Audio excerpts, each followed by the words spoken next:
This is how the Russian Navy lost a country without any There's something boats. fascinating happening in the Black Sea right now that could change the future of warfare in the 21st century forever. Since the Russian invasion of Ukraine began more than 2 years ago, the war on the land has extended into a war at sea as well, and the Russian Navy has not been having a very good time. The Ukrainians have managed to sink ship after ship after ship in the Black Sea to the point where 2 years into this war, the entire Russian Black Sea They attacking on land. fleet that operates in the region has collectively lost around a third of all its vessels and 40% of all its tonnage to the bottom of the sea. And faced with such catastrophic losses largely inflicted in the seas around Crimea, the Ukrainians have forced the majority of the remaining Russian ships in the Black Sea to retreat from their centuries-old headquarters at Sevastopol and Crimea towards a new operating headquarters on the Black Sea's eastern rim at Novorossiysk, hundreds of kilometers away from the military front lines around Crimea. The Ukrainians have shattered the Russian naval blockade on their coastline so thoroughly by this point that the country is now, as of 2024, exporting even more goods to the global market than it was before the invasion even began. And what's most impressive about all of this is that Ukraine has managed to effectively checkmate the Russian Navy in the Black Sea without even having a navy of their own, and without even a single active warship. Ukraine has pulled off what appears to be nothing less than a naval miracle, and how they've managed to do it will be studied at naval war colleges for generations to come. And there were some analysts who have even begun to suggest that Ukraine's unprecedented destruction of the Russian Black Sea Fleet has shown that big, expensive surface warships like cruisers, destroyers, and even aircraft carriers could be obsolete weapons of war in the high-tech world of the 21st century. This is how Ukraine, a nation without a navy, managed to effectively destroy an enemy navy that was on paper vastly Ukraine. more powerful and capable, and how this might change the world forever.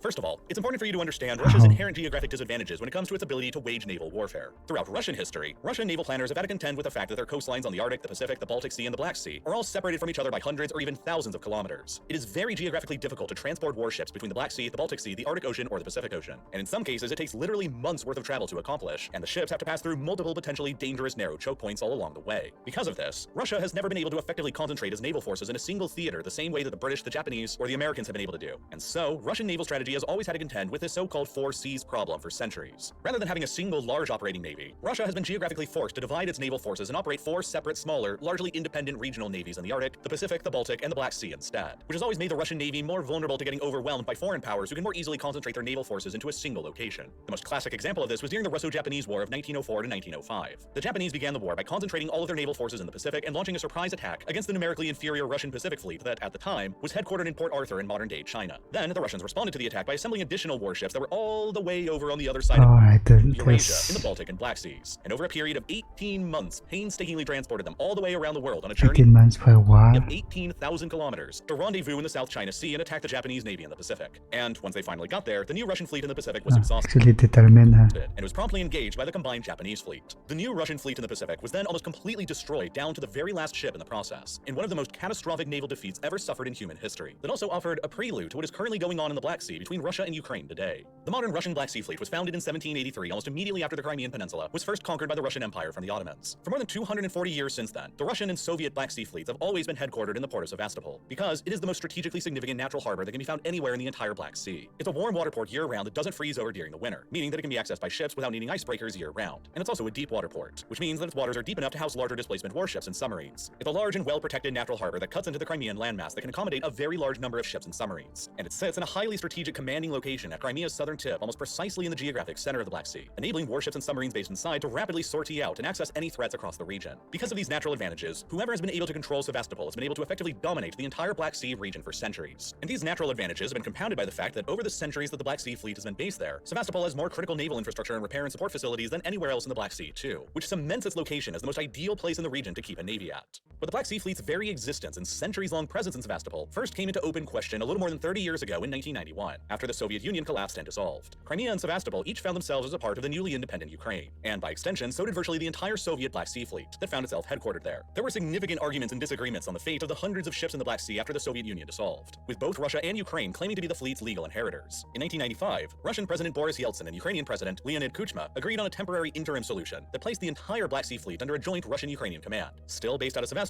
until a more long-term solution could be agreed upon. That more long-term solution came 2 years later in 1997, with the Black Sea Fleet Partition Treaty, which which divided the old Soviet Black Sea Fleet's assets 82% to Russia and 18% to Ukraine, while Russia retained the right to lease naval facilities in the port of Sevastopol from Ukraine for an annual fee of $97 million for a period of 20 years until 2017. From then on, the separate Russian Black Sea Fleet and the Ukrainian Navy remained jointly headquartered in Sevastopol, as they had been for centuries. But the drama between them continued on. In 2009, the then pro-Western and pro-EU president of Ukraine, Viktor Yushchenko, announced that he would not extend the Russian Black Sea Fleet's lease to Sevastopol after it expired in 2017, stating that the Russian Black Sea Fleet would have to move elsewhere outside of Ukraine by that point, likely to Russia's other port further to the east at Novorossiysk. But while Novorossiysk is a large natural harbor, it's not as large or as well protected as the harbor at Sevastopol is. It also has a major civilian It's away apart from the marine port that competes in the harbor capital. for the smaller amount of available space that's absent in Sevastopol. It lacks the commanding position in the center of the Black Sea that Sevastopol occupies, and it lacks the same kind of expensive naval infrastructure and facilities that have been built up in Sevastopol over decades, which all makes Novorossiysk just a much less attractive port to headquarter a fleet at than Sevastopol. So the Russians didn't really want to leave Sevastopol. And so then, after the more pro-Russian Viktor Yanukovych became Ukraine's next president in 2010, the Russians wasted no time at all in negotiating with him to secure their access to Sevastopol for the foreseeable future. Less than 2 months after assuming the Ukrainian presidency in April of 2010, Yanukovych renegotiated the terms of Russia's lease to their naval facilities at Sevastopol. Dubbed the Kharkiv Pact, the new terms extended the Russian Navy's lease at Sevastopol for decades until 2042, with an additional option baked in to extend the lease for another 5 years longer until 2047, with considerations for even further renewals after that. At the time, the Russian Black Sea Fleet's continued presence in Sevastopol seemed to be legally secured for all of the foreseeable future. But in less than 4 years after the Kharkiv Pact was signed in 2010, it would all be thrown into chaos.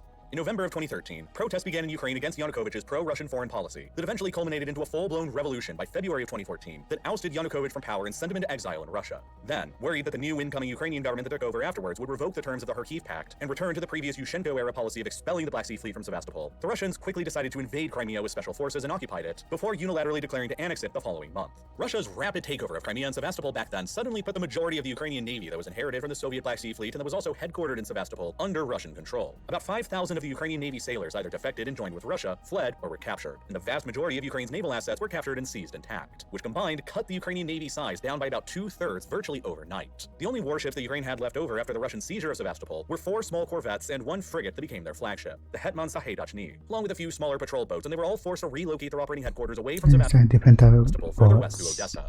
And then in the years that followed after Russia's takeover of Crimea in 2014, Ukraine continued suffering even further naval setbacks too, especially in the Sea of Azov region. 2 years after the Crimea takeover in February of 2016, the Russians began building out the Crimean Bridge to link the Russian mainland with Crimea across the narrow Kerch Strait, the only maritime passing between the Sea of Azov and the Greater Black Sea. When the bridge was finished 2 years later in 2018, it became the longest bridge in Europe, and Russia was able to use the bridge and some of their own warships to effectively enforce a light blockade of the Ukrainian Azov ports like Berdyansk and Mariupol. Shortly after the bridge's completion in 2018, the Russians temporarily blocked all Ukrainian merchant vessels from traveling through the Kerch Strait, and they even seized 3 of Ukraine's small number of remaining naval vessels. And even though the Russians didn't end up enforcing the blockade for long and even returned the ships they seized back to Ukraine, the incident still highlighted how weak and vulnerable the Ukrainian Navy had truly become by that point. Then, in the build-up toward Russia's full-scale invasion of Ukraine that began in February of 2022, the Russians relocated 6 of their warships from elsewhere in January, the month before they invaded, to reinforce the Black Sea Fleet further, because they knew that after they started the invasion, they probably wouldn't be able to send any additional warships into the Black Sea to replace any losses they might end up suffering. And this is because of the intricacies of a nearly century-old international treaty known as the Montreux Convention. Signed all the way back in 1936, Montreux has remained in force ever since, and it regulates all maritime passage through the strategically important Turkish Straits, the Bosphorus in the northeast, It's a Montreux, not Montreal. the Dardanelles to the southwest, which together form the only navigable passageway between the Black Sea and the Aegean Sea, and from there the Mediterranean and the greater world ocean. The straits are the only possible way that vessels from Georgia, Ukraine, Romania, and Bulgaria can access the global ocean, and the only way that Russia's regional vessels in the Black Sea can access the global ocean too. Under the terms of Montreux, civilian merchant vessels of any flag are granted unrestricted access through the Turkish Straits whenever they want, as if they're international waters. But warships have much heavier restrictions placed on them. During peacetime, nations that don't have a coast on the Black Sea have restricted access on sending warships through the straits, limited both by tonnage and by the amount of time that they can actually stay in the Black Sea, which has always restricted navies from the US, UK, or France from being able to access the sea. The nations around the Black Sea, including Russia, enjoy fairly free and open access for their warships to use the straits during peacetime, and only the Black Sea nations themselves are ever allowed to send submarines through the straits, while aircraft carriers are always banned regardless of what nation they belong to.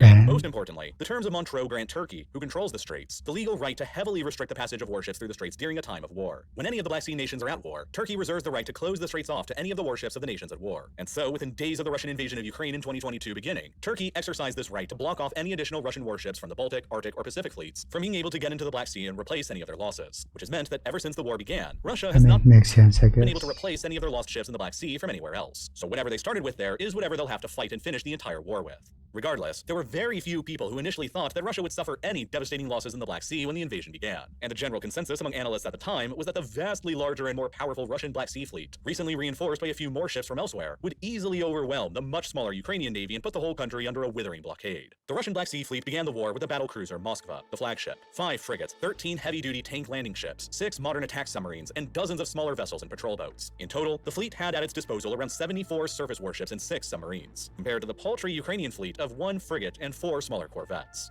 Within just the first 2 weeks of the invasion beginning, the naval war already wasn't looking very good from Kiev's perspective. Nearly all of Ukraine's smaller naval vessels were damaged or outright sunk by Russian missiles, while the Ukrainian Navy's flagship, the frigate Hetman Sahaydachny, was deliberately scuttled and destroyed by the Ukrainians themselves while it was in port in Mykolaiv, to prevent it from getting potentially captured by the Russians and used against them. As, at the time, the Russian army had advanced far enough to be on the city's outskirts and they were threatening to capture it. Moreover, the fear of the Russian Navy orchestrating an amphibious landing near Ukraine's most major port remaining, Odessa, was so great in the early weeks of the invasion that the Ukrainians were forced to reinforce the area around the coast with an additional 5,000 troops and 100 tanks that were pulled from the battles that were raging around Ukraine's capital and 2 largest cities, Kiev and Kharkiv. The Russian Navy captured Ukraine's Snake Island early on into the invasion that strategically sits nearby to major Ukrainian trade routes from Odessa toward the Turkish Straits and the global ocean, while the Russian army captured all of the remaining Ukrainian coastline on the Sea of Azov, including the ports of Berdyansk and Mariupol. That enabled the Russian Black Sea Fleet to begin enforcing a near total maritime blockade of Ukraine's remaining coastline and ports in the west, choking off Ukraine's ability to export or import just about anything by sea. And notably, the Russian blockade choked off Ukraine's ability to export any of their grains or agricultural products by sea, which usually represents more than 40% of Ukraine's export income and around 14% of all Ukrainian jobs. Russia was able to use its bigger navy in the Black Sea to economically strangle Ukraine with a blockade, threaten its remaining shores with amphibious assaults, and bombard Ukrainian cities and military targets from far away with missiles and rockets. And optimism was initially not very high that the Ukrainians would even be able to resist the Russian navy, let alone defeat or destroy it. But from there, knowing that they faced a vastly superior enemy on paper, Ukraine began adopting several ingenuitive geographic and technological strategies to overcome the stacked odds against them. And Russia's early naval successes in the Black Sea didn't last for very long, because from Ukraine's perspective, as the old saying goes, necessity is the mother of all inventions.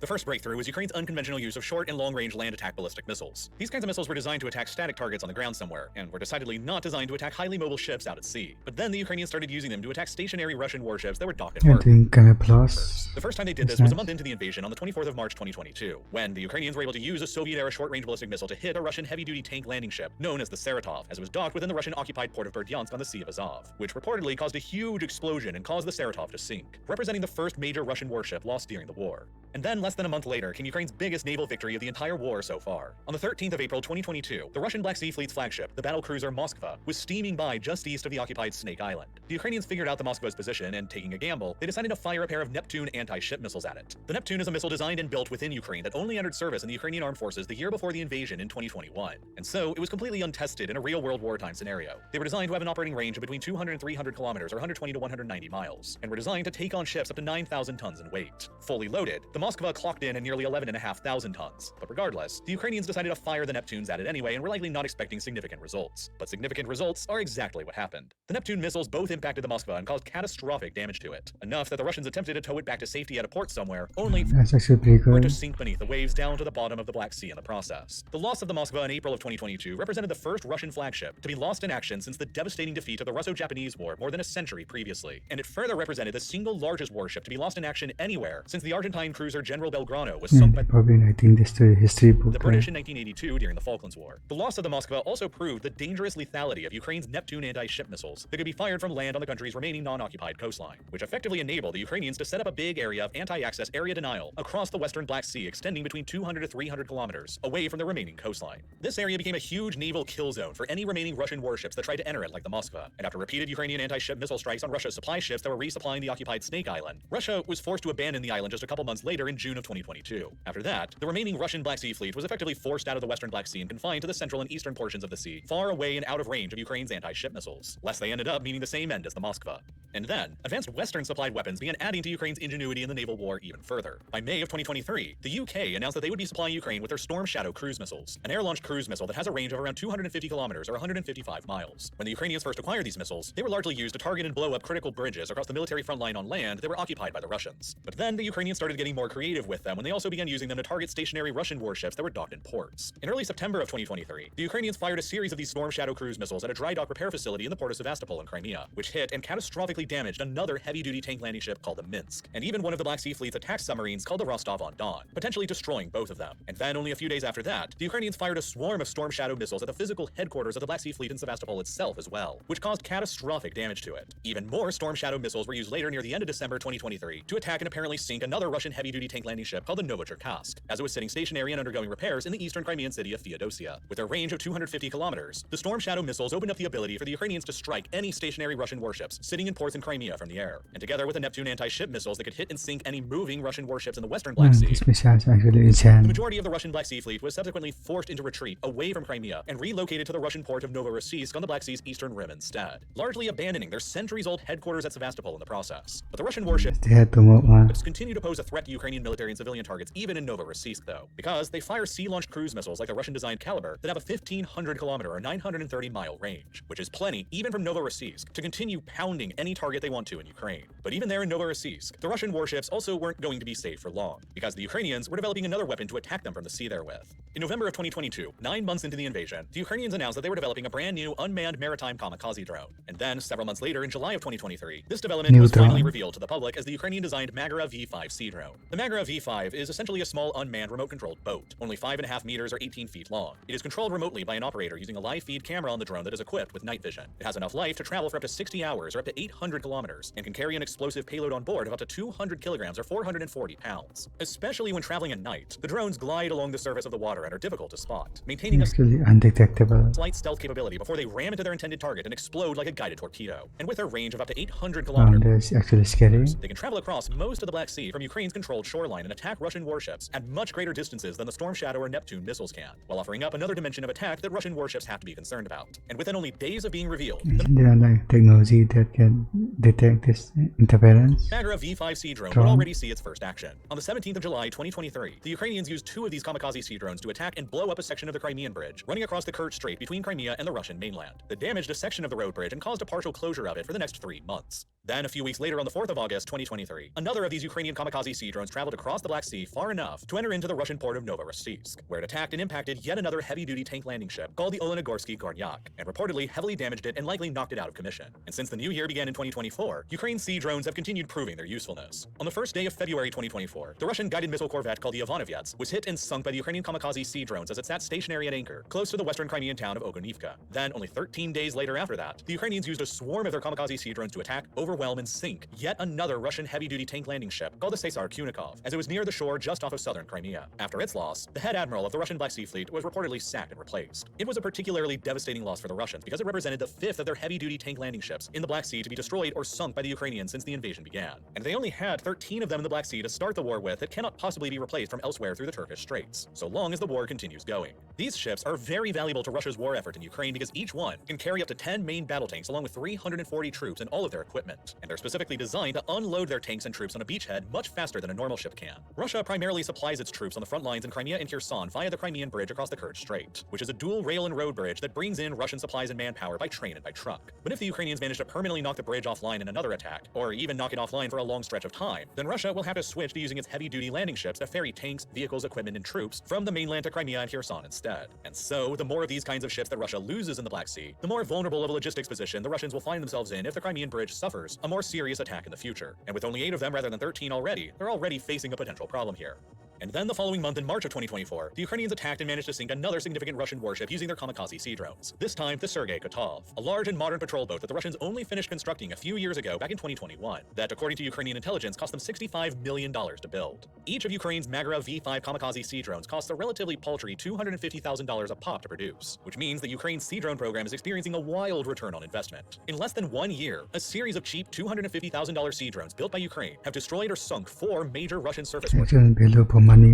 that probably collectively cost more than $100 million to build. The Storm Shadow missiles that Ukraine has also used against the Black Sea Fleet are much more expensive by comparison, at a little more than $3 million per missile, and yet they have still been highly cost-efficient from the Ukrainian perspective in the naval war, sinking or destroying 2 Russian surface warships and 1 submarine that alone cost an estimated $300 million for the Russians to produce. Over the course of the past 2 years now since Russia invaded Ukraine, Kiev estimates that without a navy of their own, they have managed to sink or destroy 26 Russian surface warships and 1 submarine using their combination of missiles and sea drones, which is about a third of all the vessels in the entire Black Sea Fleet and about 40% of the fleet's entire tonnage gone.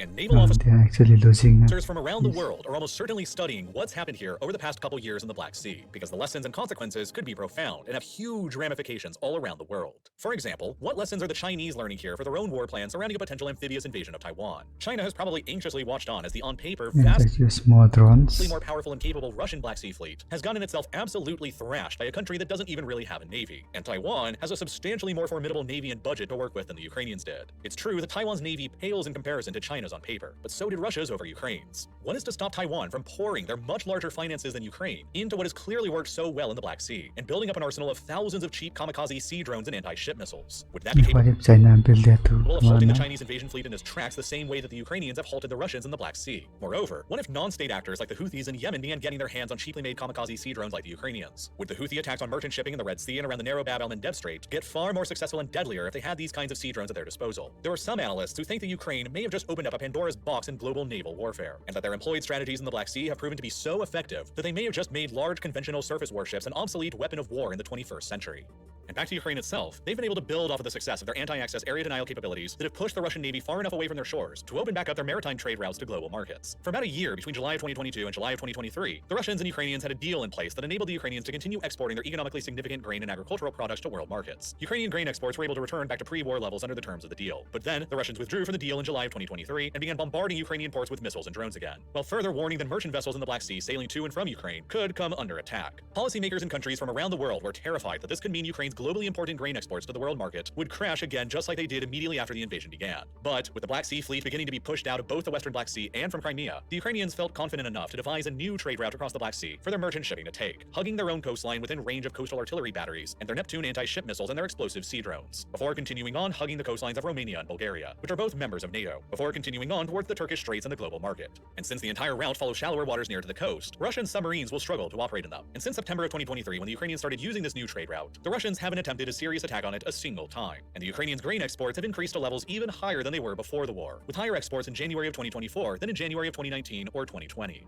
There were also several unintended consequences of Russia's invasion of Ukraine that have further handicapped their naval potential for future conflicts. Chief among them has been Finland's and soon to be Sweden's entry into the NATO alliance, which has effectively transformed the entire Baltic Sea into a NATO-dominated lake. Just a little more than 30 years ago, back in 1989, the Baltic was arguably dominated by the Russians in the form of the Soviet Union and the Warsaw Pact, since almost the entire southern shore of the sea was either directly under the control of the Soviet Union itself or was by proxy in the Warsaw Pact states of Poland and East Germany. Now, only a little more than 3 decades later, a united Germany and an independent Poland, Lithuania, Latvia, and Estonia all joined NATO, and with the entrance of Finland and Sweden into the alliance, Russia will only control 2 tiny slivers of the Baltic shoreline around their exclave of Kaliningrad and immediately around St. Petersburg, which means that the ability of the Russian Baltic fleet to properly engage NATO or any other enemy in combat is basically now non-existent, and the Russians will be forced to essentially write off the usefulness of the entire fleet. And with their catastrophic losses of at least 1/3 of the Black Sea fleet to the Ukrainians, this has effectively reduced the Russian Navy's usefulness in only 2 years' time to only 2 of their regional seas in the Arctic and the Pacific. And while those 2 fleets were always Russia's 2 most powerful fleets, their overall naval capabilities have still been severely degraded and nearly crippled in the Black and Baltic seas. But Russia is still eyeing up ways to make the most of their not-so-naval situation in the Black Sea. In late 2023 and early 2024, the Russians began formulating plans to potentially construct a brand new naval base in the Russian-occupied territory of Georgia known as Abkhazia, within the coastal town of Okhotchire. Okhotchire isn't a deep-water harbor and currently doesn't have any significant naval infrastructure, so Russia won't be able to relocate its submarines or major surface warships there. But they could end up relocating several of their smaller warships there once the port is actually constructed and operational, which could take years to actually finish. But if and when this new port at Okhotchire in Abkhazia is opened, it could end up paying Russia dividends in geopolitical value. First, it could serve as a safe area for many Russian warships remaining in the Black Sea because it's more than 800 kilometers away from any Ukrainian-controlled coastline, and so it's far out of range of Ukraine's cruise missiles and sea drones. But it still places nearly all of Ukraine's territory within firing range of Russia's own Kalibr-class sea-fired cruise missiles, allowing them to continue hitting Ukrainian cities and military targets in relative safety compared to in Crimea or in Novorossiysk. But perhaps even more importantly, the presence of Russian warships in Abkhazia would open up the territory to Ukrainian counterattacks eventually, which could bring the consequences of the war to Georgia, which is exactly something that Moscow would like to happen right now. Abkhazia Anaklia is an internationally recognized part of Georgia that has been occupied by the Russians and claimed to be an independent state ever since the Russians invaded the country back in 2008. Ochemchire is merely 35 kilometers or 22 miles away from the de facto administrative border with Georgia. And very critically, it is only that same distance away from the small Georgian town of Anaklia. Anaklia may not be very important to global affairs just yet, but it is the town that the Georgian government has decided to bank its geopolitical future on. The government has presented a bold $2.5 billion proposal to transform the town of Anaklia into a major deep water seaport, which will be the first of its kind on the eastern Black Sea. The proposed deep water port aims to make Georgia the linchpin in the so-called Middle Corridor overland trade route, a continuous route of railroads and sea lanes that is being steadily constructed to link the markets of China and Europe by way of Kazakhstan, Azerbaijan, Georgia themselves, and Turkey. The Middle Corridor has historically not been a very popular trade route in comparison to the Southern Ocean route that travels through the Suez Canal, or the Northern Corridor route that travels along rail all the way across Russia. But following Russia's invasion of Ukraine and the huge economic sanctions that the Western world slapped onto the Russians, governments and businesses have suddenly become much more interested recently in the potential of the Middle Corridor trade route to avoid Russia entirely. And it is with that hope that Georgia is seemingly pinning its hopes for the future on the development of their multi-billion-dollar deep And they're water just ignoring port Russia. in Anaklia to make themselves a crucial trade node between Europe and China. Of course, though, Russia would not like to see this Georgian idea work out, since it would directly challenge and threaten their own Northern Corridor trade route and also compete with their own port of Novorossiysk. Moreover, if successful, Georgia's port plan could also push the country closer towards the European Union and the West. Less than a week after Russia invaded Ukraine back in early 2022, Georgia formally applied for membership in the European Union, and recently in December of 2023, the European Union officially granted Georgia the status of an EU They approve. candidate. Brussels would greatly prefer that a European company be granted the contract to construct the multi-billion-dollar deep-water port at Anaklia, and it could help to boost Georgia's status of ascending from an EU candidate into a fully fledged EU member state. These are also all things that the Russians would like to prevent and sabotage, and what better way to do so than by moving a large part of their navy down into a town in the occupied Abkhazia, only 35 kilometers or 22 miles away from Anaklia itself. If the ships there began firing missiles toward Ukraine, and then Ukraine retaliated by attacking the port, there would be an active war going on just a stone's throw away from Anaklia. Western insurance and construction companies might then get cold feet about the project and abandon it, potentially leaving the door open to China assuming construction of the project instead or killing it altogether, which could prevent Georgia from joining the European Union, keep them around in Russia's orbit, and safeguard their Northern Corridor trade route over any potential further development of the Middle Corridor. So even though Russia's Black Sea fleet has already been effectively put into check by the Ukrainians in the war, it's still capable of doing damage and making important plays that shouldn't be overlooked. The war in Ukraine and the political situation in Russia have each evolved considerably over the past 2 years since the Russians initially invaded the country, and it all continues changing rapidly on a daily basis. Over the past 3 months alone, nearly 50,000 news stories about the conflict in Ukraine have been published by sources from all around the world, and plenty of them have been written about the ongoing debate in the United States Congress to allocate another $60 billion worth of U.S. funding for the Ukrainian war effort. The issue of continuing to financially support the Ukrainians or not after more than 2 years of war has become a highly partisan topic in Washington now, with the Democrats generally in favor of continuing and the Republicans generally opposed to it. After Hungary's right-wing Classic Republican. Prime Minister Viktor Orban visited Donald Trump at his Florida Mar-a-Lago estate just a few days ago, Orban claimed that if Trump was re-elected to the presidency, he would immediately halt America's financial aid to Ukraine and potentially end the war. 82 sources have reported on the story, and the coverage of it has been fairly evenly split, with 36% of the reporting coming from the left and 34% from the right. But when you really start to compare the headlines around this conflict and how it's portrayed by the media in the United States and elsewhere, you really start seeing something interesting in some of the framing. There's this left-leaning source that refers to Hungary's leader as the autocrat, and then there's this right-leaning source that claims Trump will bring peace to the Ukraine conflict by ending America's funding for it. And this is why I've been using this video sponsor Crown News to research issues in a way Alright, I'm good on that. That's very good video. that lets me see past the Informative as well.